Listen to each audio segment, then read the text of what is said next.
Pozdravljeni. Na trenutke se zdi, da se čas premika vse hitreje, da je na svetu vse več konfliktov, kar jih menda tudi je, da se kolonializem nikoli ni nehal, da bogati postajajo bogatejši in revni revnejši in da ob tem vsi molčimo. Na srečo ni povsem tako. Čeprav so odzivi na trenutno dogajanje sicer še vedno redki, obstajajo tudi v svetu kulture.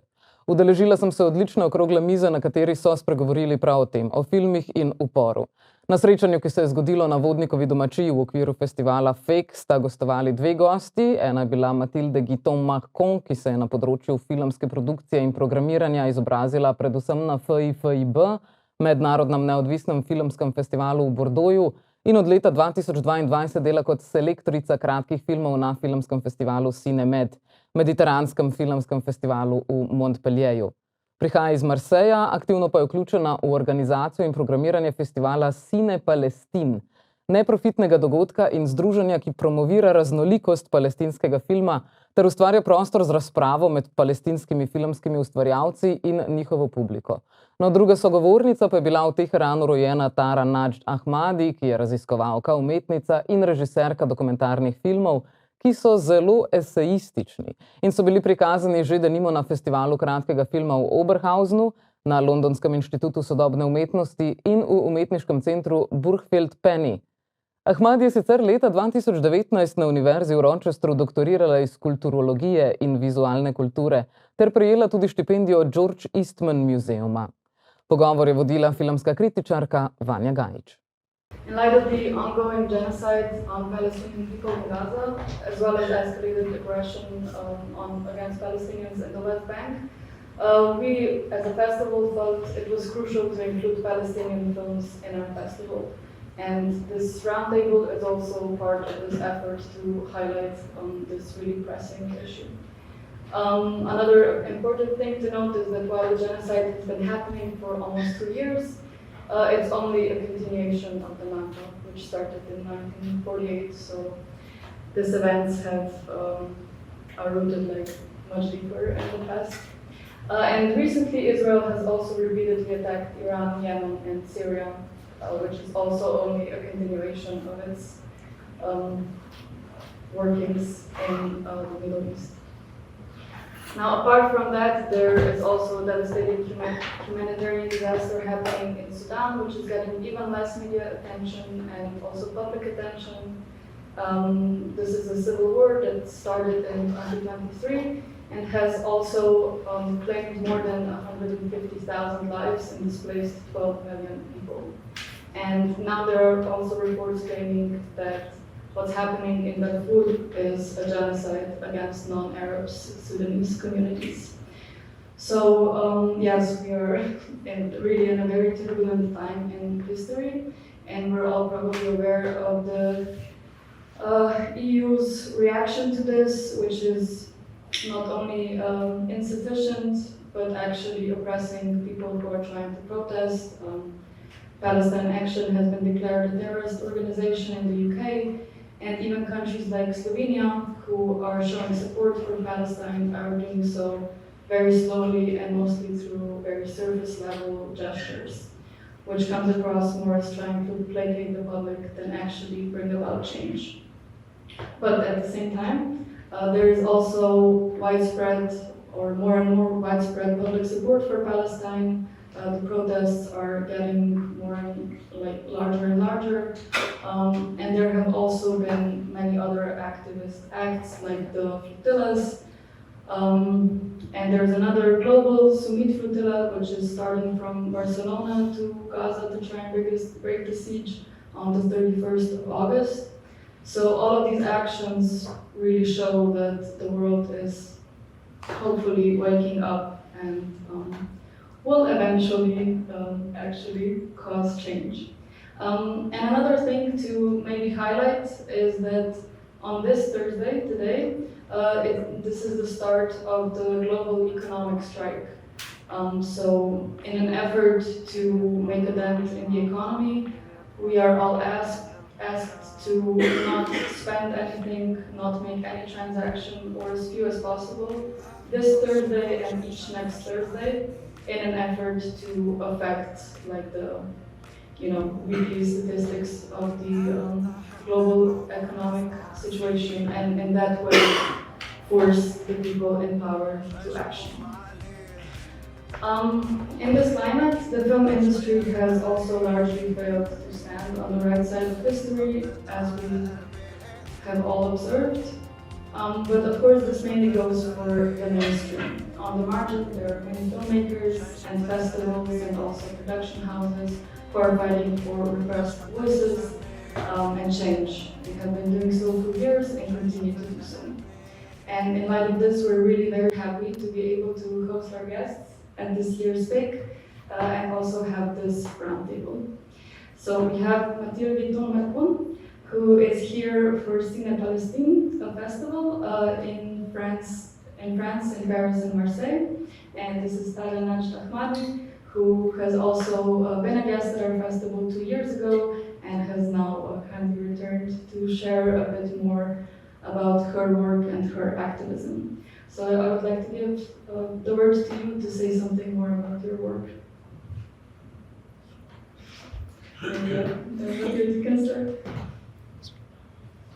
Hello, thank you very much for being there. Thank you, FeKK, for the invitation again. So yeah, I'm representing Ciné-Palestine, which is like an association and a festival that is based in Paris and the Ile-de-France region since 2015 and in Marseille since 2022.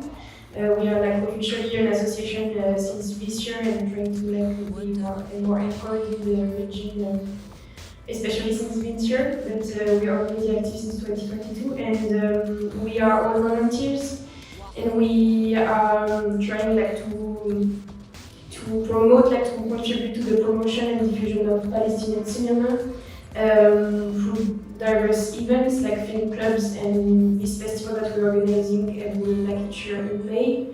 And we also like having different kinds of activities. It's like the idea is like to open spaces for discussions through cinema, but also like to open spaces for the Palestinian filmmakers to meet their audience in France. And we also aim to support the Palestinian directors financially, like trying to, as much as possible, pay the fees for their films, like how much, like as much as we can, and also to also organize some mentorship programs and short film competition for the young Palestinian filmmakers to spend time in Paris or Marseille for residencies and to work with mentors on new short film projects, for example, or to also present their short film in competition and hopefully get some awards, which are like some amounts of money to maybe like help them to continue and live of their art. And we're also trying to build some different connections with other activist groups, also other festivals, to create some kind of network between the festivals that are promoting the diversity of Palestinian cinema, and also like we do some work on translation from Palestinian Arabic to French, and give like access to these subtitles for the films to be like have new opportunities to be shown in French-speaking countries. Marsikomu, predvsem pa tistim z obilico družbene moči, ni v interesu, da bi bili vsi glasovi slišani. Pri Ciné-Palestine in seveda tudi drugod, tudi kot posamezniki, se številni borijo ravno proti temu. Prihaja pa lahko potem tudi obratno do protiučinka, da nekateri filmski festivali denimo pričakujejo, da če nekdo prihaja iz države z recimo Bližnjega vzhoda, kjer so konflikti, da bodo njegova dela zagotovo angažirana in če ne bodo, jih pač ne bodo vključili v tisti delček programa, ki je rezerviran za takšne pregovorno bolj uporniške filme. Well, you work for one more mainstream festival that I forgot the name. Ciné-Med, yeah. And then also Ciné-Palestine. So you have this double insight into two different festivals with two different agendas. Because it is, yes, important to emphasize that like not everything is just apathetic. A lot of people are working very hard to make oppressed voices heard. So there is this larger network probably of festivals like Ciné-Palestine, who are working to emphasize Palestinian cinema and also many other activist festivals. Can you tell us more about how you were financed and maybe also how the past 2 years the genocide has impacted your festival? Sure. The festival, to be like factual, in Paris, it's financed by some municipalities like Paris and some other cities around Paris, which are giving a bit of money and supporting the organization of screenings in different public spaces, which is really nice, also outdoors and stuff like that. So it's there is public support and also some national associations like Palestinian like activists associations are also supporting. And we got last year for the Paris edition funding from AFAC, which is the Arab Fund for Art and Culture, which is supporting also a lot of Palestinian cinema in general. And in Marseille, we have a bit of support from the municipality also, but it's like really a small amount of money, and so it's mostly self-financing. We like have a crowdfunding for like two people who want to participate to the project if they believe in it, and also we just organize a lot of like we selling some merchandising, like we work with graphic designers to also make some nice like posters and things that we can then also sell a bit to have some money for the festival, and also organizing some dinners or some stuff like that to get a bit of money from this, because we feel it's still important to have at least half of our budgets self-financed. In case of this public support we have can always change, like with political changes, and also not to like to stay independent and to be able to have like strong speeches and not be censored. And in Marseille it's a bit harder because like the public institutions, the region and the department are the far right basically, so they just they are stopping to form a lot of initiatives that are defending like some marginalized voices and cinemas, not the mainstream like Western-centered ones. So it's a bit more struggling in this place, but there is also like a really strong activist ground there, so somehow manage with solidarity and also just the energy that is there. And for the you was talking about the how it's affected. I mean it's also like very factually. It's also hard to open a bank account when you have when you are like an association fighting for Palestine, somehow, because when you want to get funding, you have to have also bank accounts. It's like something can sound stupid, but it's like we see some Jewish decolonial association having their bank accounts closed these days, even if they are existing for decades. So it's like this kind of climate in these days in France.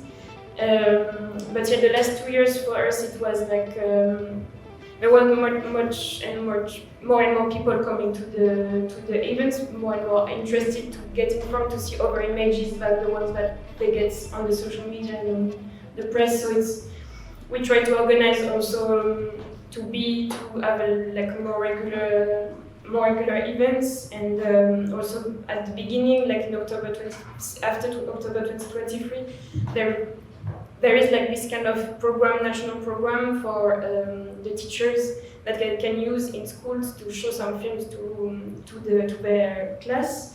And like we've drawn one Palestinian film that was in this national program. Like it was made not by a Palestinian filmmaker, but it's like telling the story of a young Palestinian refugee, and they redrawn it like this. And our first action was to organize a lot of screenings with different other associations in different places in France of this film with children, and trying to. So it was like I'm giving also the way for the rest of what we did, and maybe later I could talk about the films because they also like have some exchanges on the films themselves that we received, but I'm talking too much. Situacije v Palestini so se dotaknile tudi malo podrobneje in spregovorile o tem, kako Izrael ni napadel samo ljudi in stavb, ampak tudi točno določeno infrastrukturo s točno določenim namenom. I think it's quite clear that one of the strategies of oppressive regimes is like erasing history of oppressed people, but also like kind of cutting off sources of understanding. So cutting off communication between people so that they could connect and have a clearer picture of what they're fighting for and what's happening. And we've actually talked about this, that one of the major ways in which Israel specifically is also doing this is in targeting archives and museums and universities and just all of the institutions that hold history of the Palestinian people in Gaza. So Mathilde, could you tell us maybe a bit more about this? Sure. This is a good one. Yeah, like there is something really important with Palestinian cinema is this looting that had happened in 1982 in Beirut, where there were the headquarters of the PLO, which is the Palestinian Liberation Organization, the one of Yasser Arafat.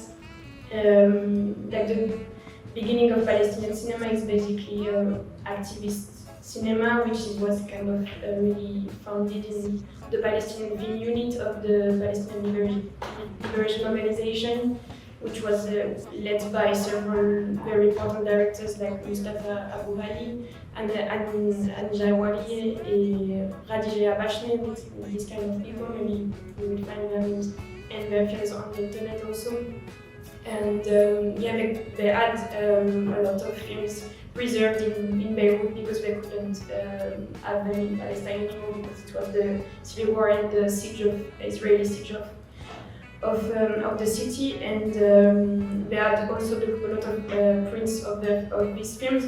All these years they had, since the late 60s, they had preserved the memory of Palestinian lives, but also Palestinian resistance, armed resistance. Very strong, also aesthetically thought-provoking films, and they had all these archives and also films from different internationalist groups of filmmakers from different other countries, which have been invited to film in Palestine and produce some films that were also kept there. And there was like this fire and this looting by the Israeli during the siege, and the archives disappeared. So the last decades there was this big research, mostly like led by some directors from this unit, like Radije Abashne is one who is still alive now, and she worked a lot on this. Also other direct Palestinian and more and younger directors who are also really active on this, and different kind of other directors from other countries who are working to find back these archives. We know that some of them have been found, and now that some of them are now sheltered and restored in the Cinémathèque of Toulouse in Toulouse in the south of France. But still some are missing, and we know some of them are in the archives of the IDF, like the Israeli Defense Force. And we know they prevent access to these archives mostly, and they relabeled, reindexed them to put really their ideological language on them. So it's not like Palestinian, for example, it's terrorist, like they're like trying to blur the images with their language, and it's like physically also we can see some images that have been with text upon them now, but are like trying to just visually blocking this, because there is also like all this UNRWA and the refugee office of the UN that have produced some images but are also kept there. But so yeah, it's like still hard for the Palestinian directors to have access to this film if they want to work with this material, and it's also just putting away a huge part of Palestinian story. And so it's they find strategies now to reappropriate this material in some different ways that are really interesting and powerful, but still, and there are also like all these archives that are also pre-Nakba, like before the Nakba, that are kept in all these imperialist archives in Britain, like in Great Britain, sorry, and Scotland, which are also hard to have access to, or you have to pay as a Palestinian director to have access to images you can have, and it's like this violence that is continuing. Can I just ask, so this archive in Beirut was destroyed by the IDF or confiscated? It was like they didn't, at some point, like there was like this fog around, but it never communicated about this, but some are lost, kind of, like some have been found again in some internationalist group archives in different places of the world. Even in Tokyo, there are some collections now where it's possible to find some of these missing copies, but some are in the Israeli archives now, and some we don't know. Like it's still, but yeah, it's like they try to, they don't say this is them, but I've done that. But no, but they bought the archive or not? This should be known because it's in Beirut. So sorry? They bombed this archive in Beirut or not? They fired the place, but they also just they took also there are images of the army who are really taking all the files and filming the archives, saying, oh wow, it's super well organized, but they are taking the things like, yeah. Ker v Palestini tudi novinarje ubijajo in preganjajo, se tamkajšnji avtorji in raziskovalci osredotočajo na oralno zgodovino in na arhive, ki kažejo, kako je bilo pred in po tem dogodku, ki ga raziskujejo, in so po možnosti sploh še ohranjeni.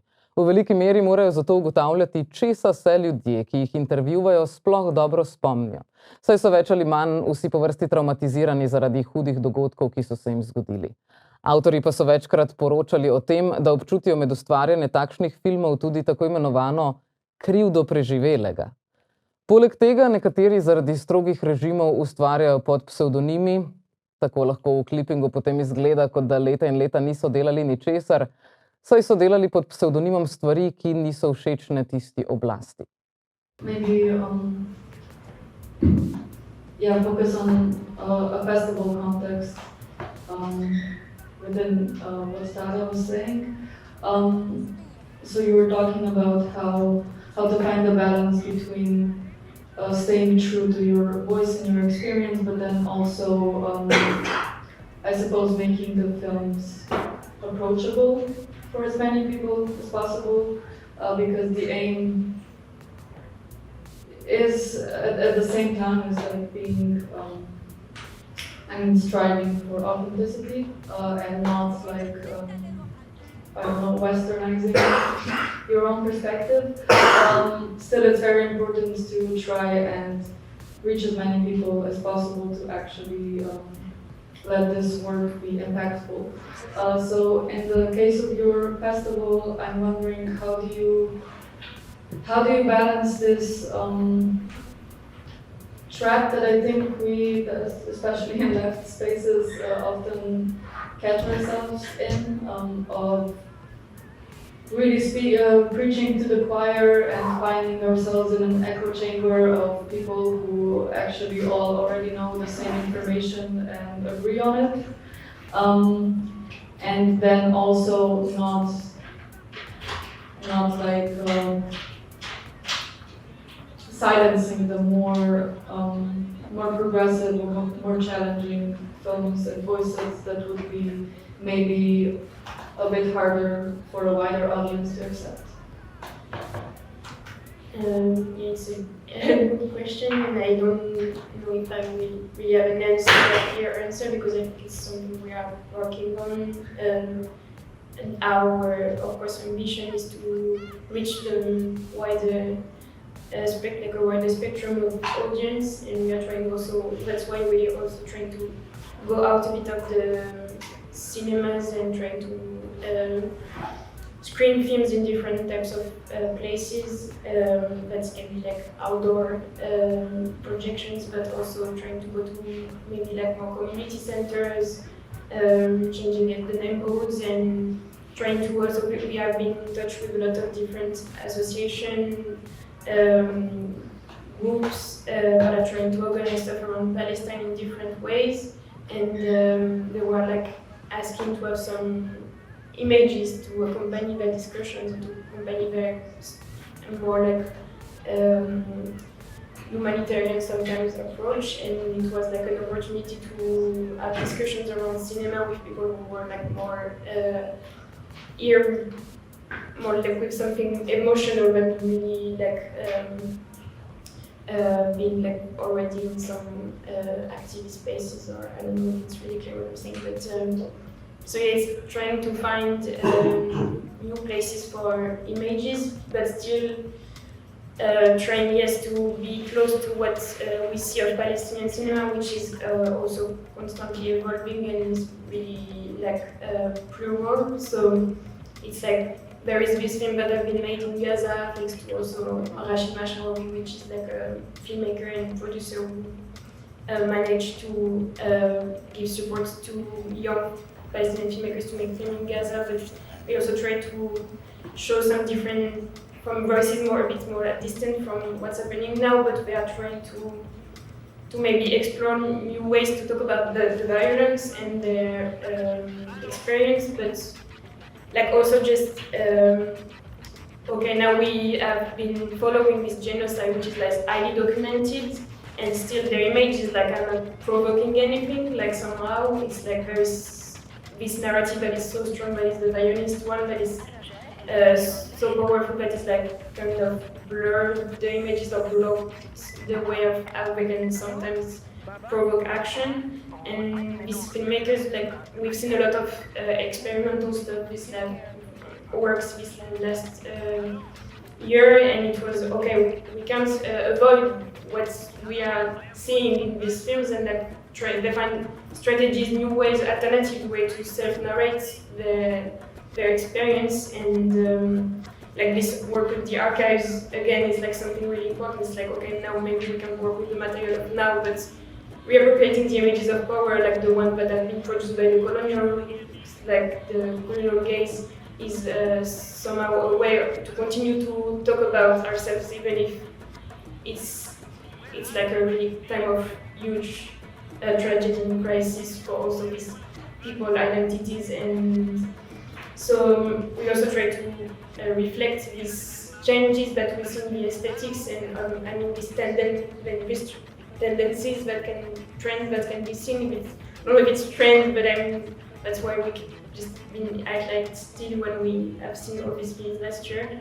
So and I think combining the two, somehow these images reach people, and they just have like, I mean, eager to I think see other images, and it just nourishing also that approach to what's happening now. And somehow it's just also also just for some people just discovering that Palestinian cinema exists actually, which is also like, and but yeah, it's I mean challenging thing to really convince people on the basis of. But I guess images is one of the most powerful tools because also it's so direct and so. Pri Ciné-Palestine na srečo do sedaj niso imeli problemov z nasilneži, imajo pa včasih probleme s prepričevanjem ljudi, da tja sploh pridejo. Gost srečanja se je sicer tu spraševal, kako bi v Nemčiji, kjer so zelo proti Palestini, lahko začeli predvajati takšne filme, in se potem vprašal, če bi bila rešitev v tem, da bi predvajali izraelske filme tistih, ki genocidu nasprotujejo. No, nek drug gost, organizator filmskega festivala v Dresdnu, ki je bil prav tako prisoten na srečanju, pa mu je odvrnil, da so že našli načine, da so gostili na primer avtorico, ki živi v Čilu, ampak ima palestinske korenine, da pa se tudi mnenje njihove vlade v resnici ves čas menja. Nazadnje pa smo zaključili, da je humor pogosto najboljše orožje proti represiji. Poleg tega pa še to, bolje v roki prijeti kamero kot orožje. Do prihodnjič, ostanite v cvetju.